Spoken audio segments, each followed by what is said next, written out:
ప్రమాదం ముంచుకొచ్చేస్తుందంటే మామయ్య గారికి కూడా చెప్పకుండా టెండర్ కట్టాల్సిన డబ్బు తీసుకొచ్చాను. పరిస్థితి చూస్తే పర్వాలేనట్టే ఉంది. ఇదిగో ప్రస్తుతం నువ్వు మాత్రం డబ్బు విషయం ఎత్తకే. బాగుంది. నేనెందుకు ఎత్తాను? మరీ సీరియస్ ఏమోనని నేను కూడా పాంచాల దగ్గర అప్పు చేసి తెచ్చాను. రే మురళి ఇట్రా. బాత్రూమ్ అక్కడ ఉంది, నువ్వు వెళ్ళు. ఓకే.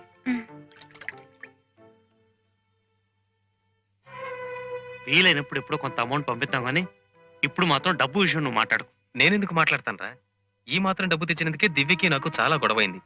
ఏదో నలుగురితో పాటు నారాయణని మేము వచ్చాం అంతే.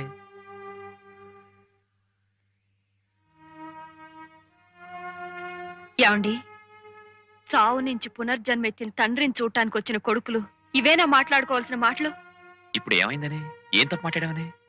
ఎంతసేపు డబ్బు గురించే మీ మాటలు ఆలోచనలు తప్పించి ఆయన్ని తీసుకొచ్చి దగ్గరుంచుకోవాలనో మంచి వైద్యం ఇప్పించాలనో ఒక్కళ్ళైనా ఆలోచించారా? ఆయనే మొండితనంతో ఇక్కడ కూర్చున్నాడు కానీ మా దగ్గర తలో రెండల్లో ఉండొచ్చని మేము ఎప్పుడో చెప్పాం కదా. ఆయన వస్తే కాదన్నావా? మిమ్మల్ని ఆయన కష్టపడి పెంచింది ఇలా పంచుకుంటారని కాదు. నువ్వే నాకు నీతులు చెప్పక్కర్లేదు. మనం తెచ్చిన డబ్బు సంగతి కూడా నువ్వే వాళ్ళ దగ్గర ఎత్తక్కర్లేదు. అంటే ఆ డబ్బు తీసుకెళ్లిపోవటానికే నిర్ణయించుకున్నారా? ఇప్పుడు డబ్బు తీసుకెళ్లి ఆయన గారి చేతుల్లో పెడితే ఓపిగ్గా ఉన్నాడు కాబట్టి పని ప్రారంభించి ఇంకతే అంటే ఎక్కడి నుంచి తెచ్చేది, ఎలా చచ్చేది? అంటే ఆయన కన్ను మూసేలా ఉంటే కళ్ళ ముందు ఈ డబ్బు ఇలా కదిలించిపోవాలని తెచ్చారా? ఇక్కడికి రాగానే నీకు మాటలు పెరిగిపోతున్నాయే. నోరు మూసుకుని పడుండు. ఇంతకాలం నోరు మూసుకునే పడున్నాను. మీరు తాగి తందనాలాడినా నేను నోరెత్తలేదు. మీరెవరితో తిరుగుతున్నా నేను అడ్డుపడ్డానా? లేదే. కానీ ఏ మహానుభావుడు వల్ల మనం ఇంత వాళ్ళం అయ్యామో, ఏ దేవుడు వల్ల మనం దంపతులు అయ్యామో ఆయన అవమానిస్తే నేను సహించలేను. సహించక ఏం చేస్తావు? ఏం చేస్తావు? పెళ్ళాన్ని హింసించేవాడినైనా క్షమించగలను గాని తల్లి తండ్రిని దూషించేవాడిని నేను భరించలేను. ఏమిటి బాబు ఇది? ఇలాంటి సమయంలో చేసుకుంటావా? నా ఇష్టం వచ్చినట్టు కొడతాను. నువ్వెవరు అడగడానికి? నారాయణ, ఆ పిల్లకు తల్లి తండ్రి దైవం అన్నిన్రా. రంగయ్య, వాళ్ళ ముగ్గురిని బయటికంటే.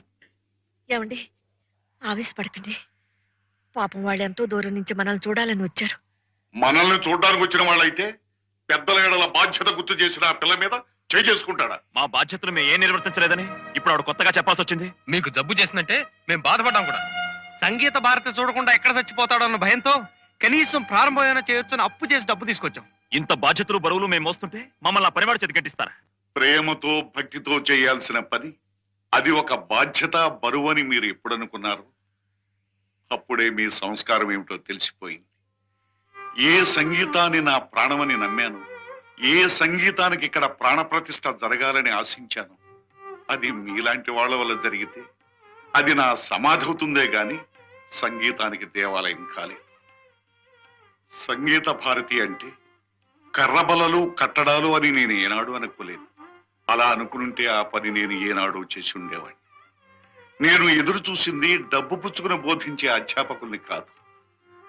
మీరు ఆ నాదబ్రహ్మల పవిత్ర ఆశయాన్ని మనసా వాచా నమ్మి దైవదత్తమైన ఆ కళను పూజించే కళారాధకులవుతారనుకున్నాను. అదే నా పొరపాటు.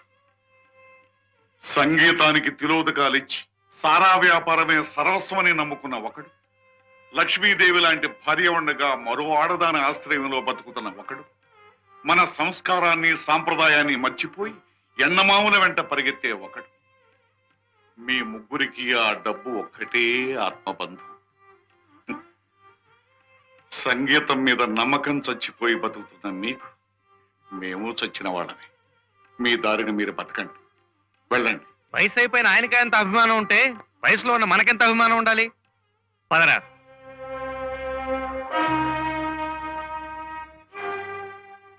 ఏమ్మా, నీ నిర్ణయం కూడా అదేనా? అంతకంటే మరో నిర్ణయం ఏముంది?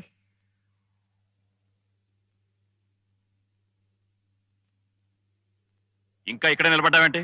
పద. ఎక్కడికి? ఎక్కడికేంటి? మన ఇంటికి. అది మన ఇల్లు, ఇది మీ ఇల్లు కాదు. మీకు పునర్జన్మిచ్చిన ఈ ఇల్లు మీది కాదని మీరు అనుకుంటే ఇక ఆ ఇల్లు నాది కాలేదు. అంతేనా?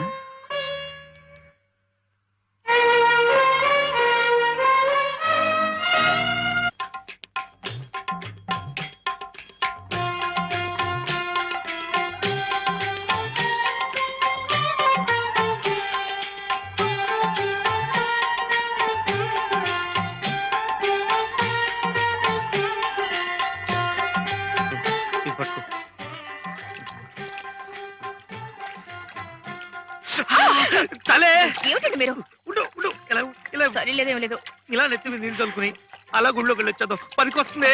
ఉండండి. చూడండి, భోజనానికి వెళ్ళి 2 మెతుకు లోట్లో వేసుకొని చేతులు కడుక్కోవడం కాదు. కడుపు నిండాలన్నా కడుపు పండాలన్నా కాస్త నిష్టగా ఉండాలండి. అవును బాబు, చెంబుతో పోసుకోండి. చంపుతా. అనుమానులా చంపిలావు. మీరు ఉండండి. ఉండు. కూర్చోండి ముందు. వద్దు. కూర్చోండి. వద్దు. అమ్మో. అమ్మో. మీరు ముందు పోసుకోండి. ఏమిటండి?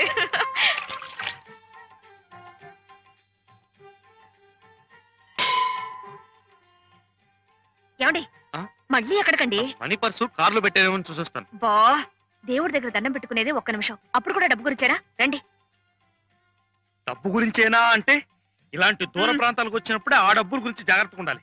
అది కాస్త ఎవడన్నా నైవేద్యం పెట్టేశాడంటే ప్రతి చోట 5 రూపాయలేనా? వెయ్యి. నైవేద్యం పెట్టేశాడంటే కట్టుబట్టలు, గాజులు, రిస్ట్ వాచ్లు తాకట్టు పెట్టాల్సిందే. ఆ తర్వాత మనకి బనియన్లు, అండర్వేర్లు, కళ్ళజోడ్లే గతి. తాకట్టు పెట్టుకుంటే పెట్టుకుంటాం, మన తర్వాత తినడానికి పిల్లా పాప. అసలు ఇక్కడే ఏ ఆశ్రమంలోనే చేరిపోతే హాయిగా ఉంటుంది. ఆ కోరికే ఉంటే ఈ హరిద్వారాలు, సింహద్వారాలు, చల్లు స్నానాలు, దర్శనాలు ఎందుకు ఇంత డబ్బు ఖర్చు? అటు కాదు ఇటు. ఈ పుణ్యక్షేత్రాలు ఎందుకంటే ఇంకా ఆశ తెరక 8 సంవత్సరాలు ఎదురు చూసిన దాన్ని ఆ ప్రకిహే 8 సంవత్సరాలు ఎదురు చూసిన దాన్ని ఇంకొక సంవత్సరం చూద్దామని దుగ్ధ. ఇహ అప్పటికే లాభం లేకపోతే ఈ గంగలో మునిగి ఆ కాశీలో తేల్తాను. రండి. ఇప్పుడు డబ్బు డబ్బు.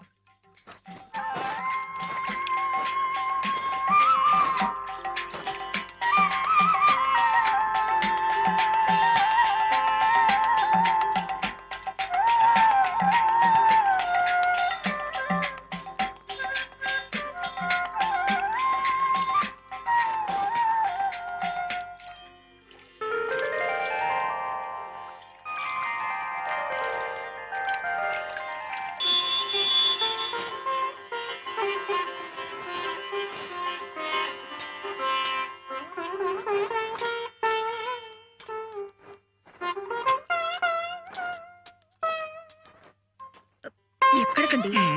అర్జెంట్ మీకు.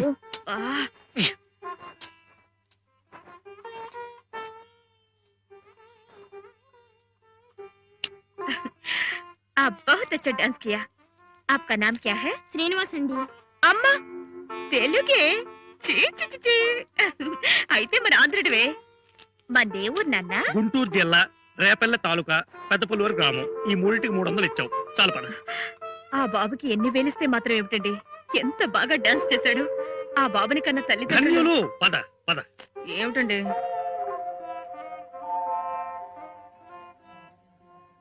బాబు శ్రీనివాసరావు, మేము తెలుగు వాళ్ళమేలే. ఉత్తర హిందూ దేశ యాత్రలు చేసుకుంటూ ఇలా వచ్చాం. నువ్వేమిటి ఇక్కడ యాత్రకు వచ్చారా? లేదండి, మేము ఇక్కడే ఉంటాం. ఏమిటి, ఇక్కడే పుట్టి ఇక్కడే పెరిగి ఇక్కడే ఉంటున్నారా? అవునండి. ఏ ఆధా కేజీ బనావు భాయ్. అరే రే రే, నీకున్న విద్వత్తంతా ఇక్కడ ఇలా గంగపాలు చేసేస్తున్నావా? అక్కడ కృష్ణ, గోదావరి, పెన్న, కావేరీ నదులుండగా అయినా ఇప్పటికీ మించిపోయిందేం లేదులే. ఇద్దరు డబ్బులున్నాయా? ఉన్నాయండి. ఏ మ్యాంగో 1 కేజీ బాంధో. నీకు మ్యూజిక్ డైరెక్టర్ కేవీఎం తెలుసా? మామ మహాదేవన్ మూగ మనసులో శంకరాభరణం మ్యూజిక్ కట్టాడు. తెలియదండి, మాకు ఆ సినిమాలు రావు కదా. అయ్యో, అదే కదా నా బాధ. ఏం పర్వాలేదు, నేను మావ చాలా సన్నిహితం. ఆయన ఏం హను అంటే నేను ఏం మావ అంటాం. ఫోన్లో హలో హలో అనుకోవటం, నేను స్వరాలు చెప్పటం, ఆయన రాగాలు కట్టడం. ఆయన నేను నీ పాట ఆయనకు వినిపిస్తాను. బాలు బిజీ అయిపోయాడుగా. ఆయన ఎవరండి? అదే కదా నా బాధ. నువ్వు ఇక్కడ గంగ పక్క నుండి పోయావు, నీకు ఈ విషయాలేం తెలియటం లేదు. బాలు అంటే ఎస్పి బాలసుబ్రహ్మణ్యం, మన ఆంధ్రుడే. ఇప్పుడు ఇండియాలో మకుటం లేని చక్రవర్తి ప్లేబ్యాక్ లో. మే ఇద్దరం ఫ్రెండ్స్లే. వాడు నన్ను ఏమిరా హను అంటే నేను ఏమిరా బాలు అంటాం. ఫోన్లో హలో హలో అనుకోవటం, కొట్టుకోవటం, తిట్టుకోవటం, కసురుకోవటం. వాడి మధ్య బిజీ అయిపోయి తెలుగులో పాడలేకపోతున్నాడు. అంచేత నీ చేత పాడిద్దామని. నువ్వు గనక మా అమ్మగారు. తెలుసు. ఏం హనుమాన్లు, బాబుకి ఏదో చెప్తున్నట్టున్నావు? ఏం లేదమ్మా. బాబా అమ్మా, నువ్వు ఇంటికెళ్ళు. తాతయ్య నానమ్మ కంగారు పడుతున్నారు. అలాగేనమ్మా. మీ ఊరగాయలు? వద్దు బాబు, అమ్మా అయితే అప్పటి నుంచి ఇన్ని సంవత్సరాలు ఇక్కడే ఉంటున్నారా అమ్మా? అవును, అక్కర్లేదనుకున్న వాళ్ళకి దగ్గరగా ఉండే కన్నా తెలియని వాళ్ళ మధ్య కలో గంజో తింటూ బతకడం గౌరవం అనుకున్నాం. మావయ్య అత్తయ్యతో ఇక్కడికి వచ్చేసాం. ఆ గంగా భవాని పుణ్యమా అని బాబుకు సంగీతం నేర్చుకునే చక్కటి అవకాశం దొరికింది. నానమ్మ, ఇంతవరకు ఎంత డబ్బు పోగైంది? ఏమిట్రా రోజు అదే ప్రశ్న? ఏ మేమేమైనా తినేస్తున్నామనా? అది కాదు నానమ్మ, డబ్బు సరిపోతే మనం మనూరెళ్ళి సంగీత భారతి మొదలెట్టొచ్చు కదా అని. ఓహో అదా, that is your grandfather's department. ఆయన అడుగు. ఎందుకు? బుగ్గ మీద ఇలా టప్పని కొట్టి నవ్వటానికా? అసలు తాతయ్యకి నమ్మకమే లేదు నేను కష్టపడి డబ్బు సంపాదించి సంగీత భారతి కడతానని. సీను రా.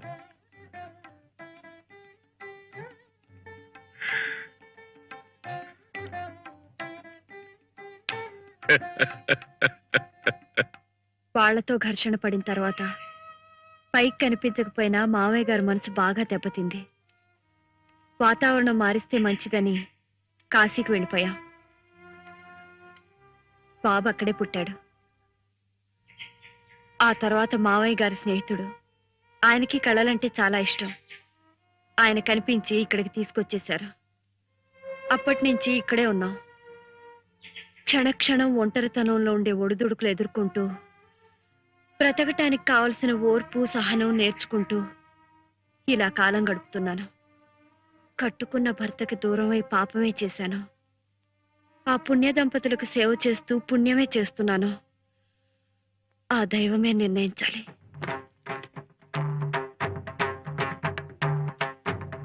అందరూ ఎలా ఉన్నారు? గిరిజా శంకరం కులాసాగా ఉన్నారా? యాత్రలకు వచ్చినట్టున్నారే, ఒంటరిగా వచ్చారే? వాళ్ళ కులాసా ఏం చెప్పమంటారమ్మా, గంపెడంత డబ్బు ఉందంతే.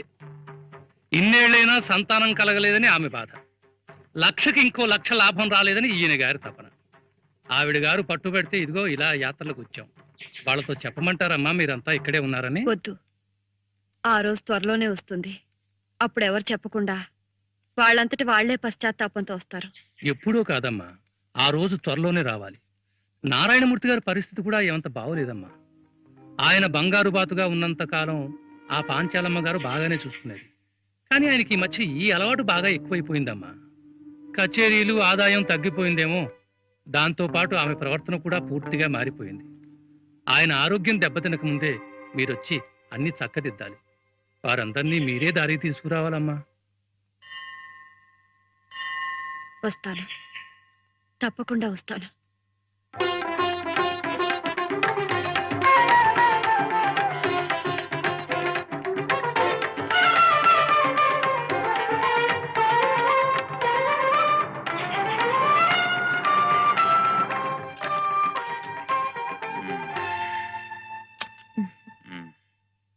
పోనీ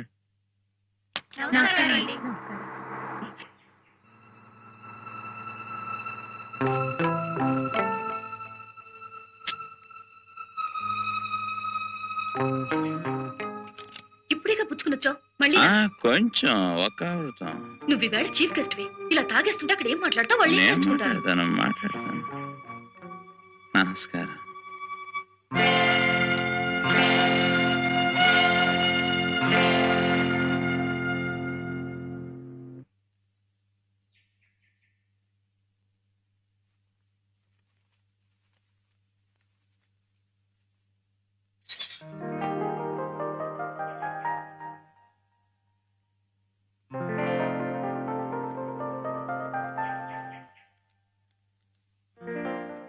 ఇదేనా ఇల్లు?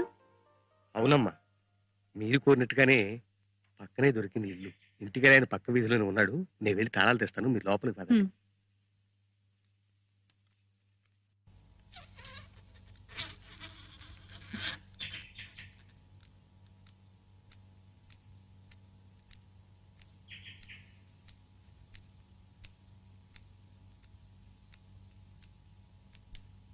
ఏమిటిది? ఆ వెధ ఎవడో ప్రోగ్రామ్ అడిగితే నువ్వు ఒప్పేసుకున్నావట? వెధవ కాబట్టి నీ ప్రోగ్రాం కావాలంటున్నాడు. అసలు మన సంగతి తెలిసి ఎవరిస్తారు? నువ్వు కరెక్ట్ గా వస్తావో రావో తెలీదు, వచ్చినా పాడతావో లేదో తెలీదు. వెధవ మూడ్సు నువ్వు. అందుకని ఆర్గ్యుమెంట్స్ అనవసరం. అడ్వాన్స్ కూడా తీసుకున్నాను, వెళ్ళి తీరాల్సిందే.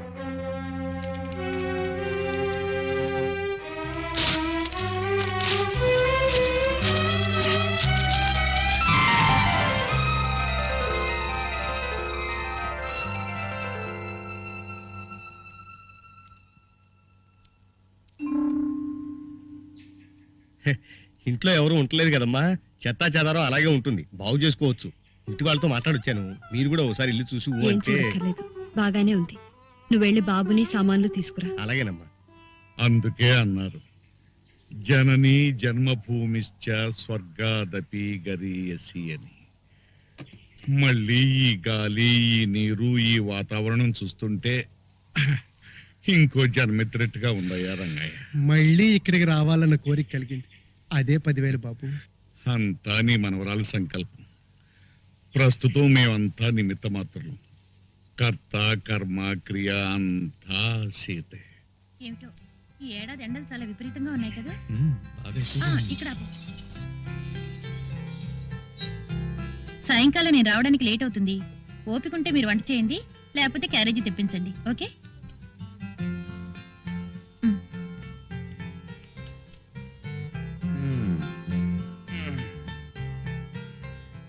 బాబు, చనువుంది గనక అంటున్నాను, ఈ రోజుల్లో ఆడా మగ ఇద్దరు ఉద్యోగం చేయవలసిందే కాదన్ను.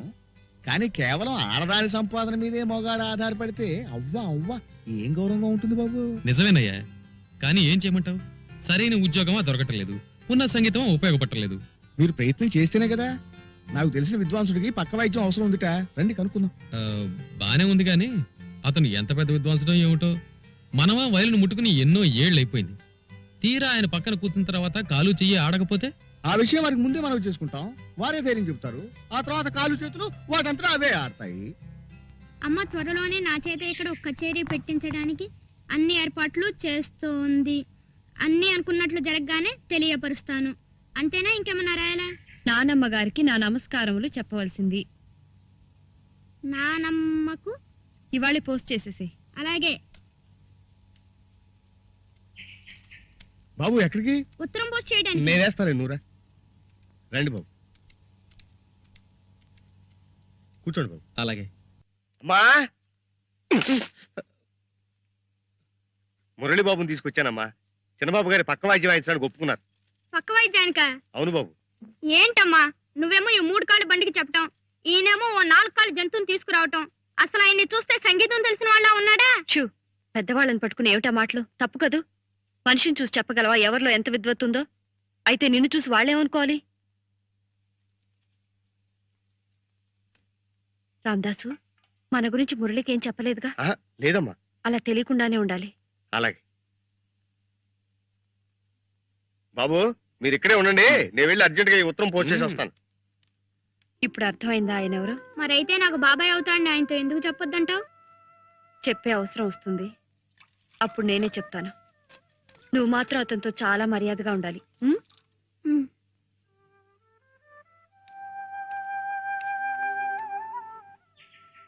ఎక్కడ బాబు? కాఫీయా? అవునండి. పోస్ట్ ఆఫీస్ చాలా దూరమా? పక్కనేనండి, వచ్చేస్తాడు. కాఫీ బాగుందో? థ్యాంక్స్ అండి.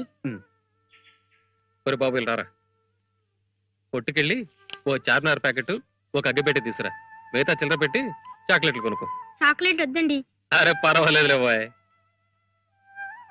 మళ్ళీ అక్కడికి? వారికి సిగరెట్ పెట్టి అగ్గి పెట్టి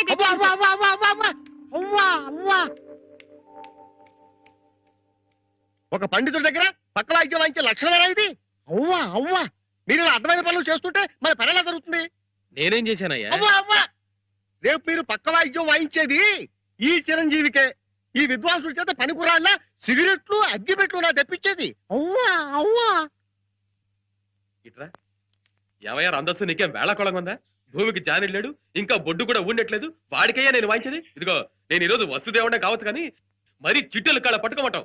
సార్ సార్ సార్, నా మాట వినండి సార్. నేనే మీ కాళ్ళు పట్టుకున్నాను సార్. మీ బోటి పెద్ద విద్వాంసుల పక్కన కూర్చోవటమే ఓ పెద్ద అదృష్టం. కాదనకండి సార్. ఇంకేమిటండి ఆ పసివాడంత ఇదిగా అడుగుతుంటే? ఏమిటి రావదాసు మరి నువ్వును? కయ్యానికైనా బియ్యానికైనా సమబుద్ధి ఉండాలన్నారు. అందులోనూ ఇది శాస్త్రీయ సంగీతం, 10 మంది మధ్యలో కచేరీ. ఏమన్నా జరిగితే ఒక్క అవకాశం ఇవ్వండి సార్. మీకు నచ్చకపోతే అప్పుడే మానేద్దరు గాని. ఇంకేం మాట్లాడకండి. అది కాదు రావదాసు. అడ్వాన్స్ ఇప్పిస్తాను.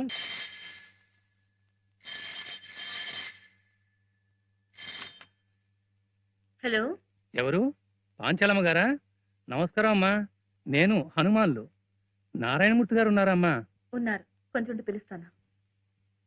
వస్తున్నారమ్మా.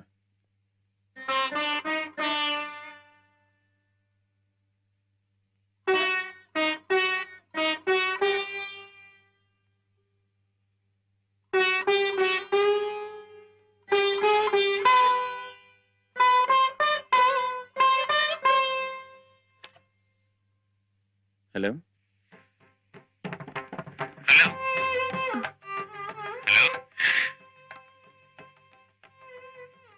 హలో హలో, ఎవరండి? మీకేం కావాలి? మీతో చిన్న పనుంది.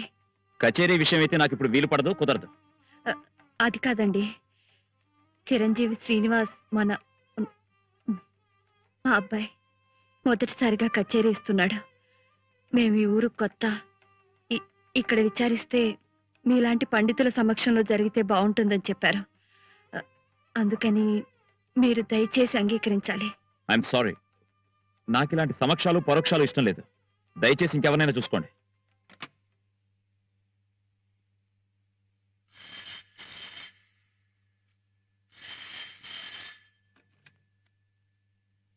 హలో, మిమ్మల్ని విసిగిస్తే క్షమించాలి. ఎక్కడి నుంచో వచ్చి ఆ కుర్రవాడిని అండగా పెట్టుకుని బ్రతుకుతున్న దాన్ని మీరు బాబును ఆశీర్వదించి 10 మందిలో 4 మాటలు చెప్తే వాడికో గుర్తింపు వస్తుంది. ఆ జీవితాలు గడిచిపోతాయి. హలో హలో హలో, చెప్పండి. దయచేసి కాదనకండి. అలాగే, ప్రోగ్రాం ఎక్కడన్నారు? ఎప్పుడు? వస్తాను. తప్పకుండా వస్తారు కదా? వస్తానంటే వస్తాను. హనుమాన్లు, ఏంటమ్మా? రేపు మినిస్టర్ గారు మన ఇంటికి వస్తున్నారు. ఇంకో అరగంట ఆలస్యం అయ్యేలా ఉంది. నువ్వు ఇంటికి నీ డాడీతో. అది కాదమ్మా, మినిస్టర్ గారి ప్రోగ్రాం ఎల్లుండి పెట్టుకుంటే మంచిది. ఎందుకు? మనం తీర్థయాత్రకి వెళ్ళినప్పుడు ఓ బుజ్జి బాబుని చూసాం, చిరంజీవి శ్రీనివాస్. గుర్తుందా మీకు? అవునయ్యా, ఆ బుజ్జి మొహం వాడును ఇంకా కళ్ళలో కదులుతున్నాడు. అతగాడు ఇప్పుడు ఇక్కడే ఉంటున్నాడమ్మా. అలాగా? రేపు రాత్రికి ప్రోగ్రాం. మీ ఎక్కడ? బావగారు నారాయణమూర్తి గారు ముఖ్య అతిథి. అవునా? సభకు నమస్కారములు. ఈనాడు చిరంజీవి షణ్ముఖ శ్రీనివాస్ కార్యక్రమానికి ముఖ్య అతిథిగా విచ్చేసిన ప్రముఖ సంగీత విద్వాంసులు శ్రీ నారాయణమూర్తి గారికి, వారి సోదరులు ప్రముఖ వాణిజ్యవేత్త శ్రీ శంకరం గారికి మా కృతజ్ఞతలు. కొద్దిసేపట్లో కార్యక్రమం ప్రారంభమవుతుంది.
ఏమిటది?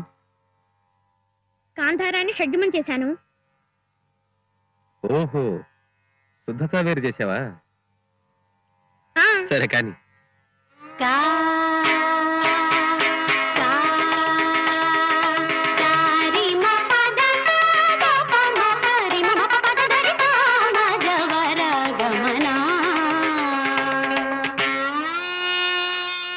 మద్యమాన్ని షడ్జమం చేశారా? శుద్ధ సన్యాసి అన్నమాట.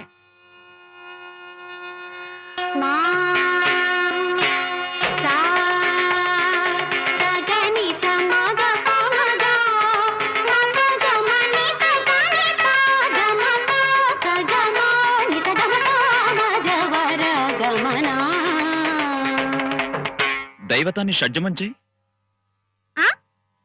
దైవతాన్ని షడ్జమం చేయమంటున్నాడు మా అన్నయ్య. మోహన్ అవుతుంది. ఏం సార్, మోహన్ రాగం వినాలనుందా?